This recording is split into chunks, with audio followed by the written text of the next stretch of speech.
Jangan kaget ya kalau di Indonesia akan ada hujan salju. Sekali lagi, jangan kaget kalau Katulistiwa akan bersalju. Memang Sontoloyo ini nyeleneh informasinya. Banyak yang bilang ngawur atau ngayal. Namun kalau bicara ada fakta dan data yang berbeda sumbernya dari berita-berita mainstream, Anda harus mulai berpikir. Penyiaran berita mainstream hampir semuanya dikendalikan globalis dan negara adikuasa yang punya agenda propaganda. Maka informasi yang diberikan Bosman jadi terlihat aneh dan ngawur karena memang berbeda sumbernya dengan berita mainstream. Kembali ke climate war atau perang cuaca. Bukan saja perubahan cuaca ya, altered weather. Perang cuaca akan membuat arus angin dunia berubah. Bukan sekedar climate change atau perubahan iklim karena kebodohan dan kecuekan manusia rendah kepedulian alamnya saja yang membuat dunia semakin panas. Bukan, ini lebih kejam lagi. Jauh lebih kejam dari perbuatan Rangga meninggalkan cinta tanpa pesan. Namun ini adalah perbuatan manusia egois, pemimpin egois, negara besar egois, dan globalis cabal egois, yaitu para Thanos yang ingin menjadi penguasa, turun tangan dengan sengaja memasang alat menggeser angin, cuaca, terganggu keseimbangan alam secara global. Inilah yang kita wanti-wanti apa yang akan terjadi setelah pandemi virus berkepanjangan, manusia ditimpa masalah lagi dengan cuaca yang kacau hingga tumbuhan tropis bisa mati, makanan bisa langka. Food war terjadi setelah climate war. Kali ini efeknya lebih mematikan dari pandemi COVID. Center ekuator bergeser, tengah bumi bergeser terhadap matahari. Dunia koplak sampai manusia sadar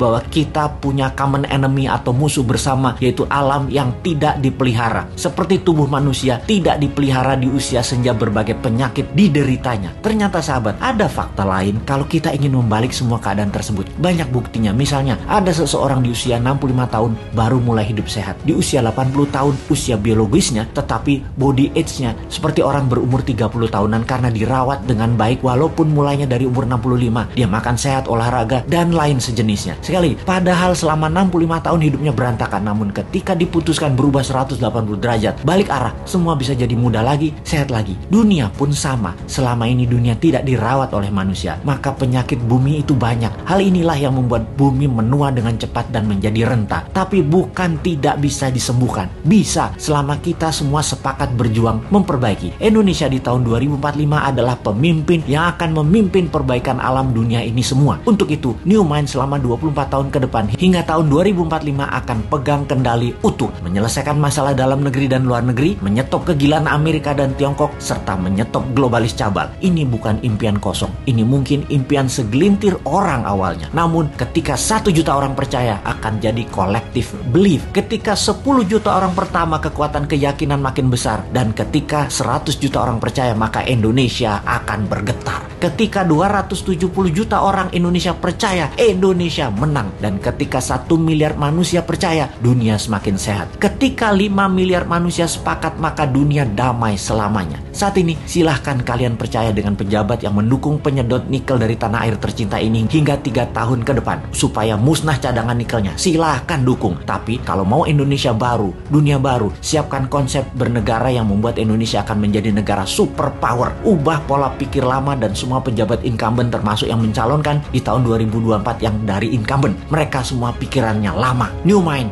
siap!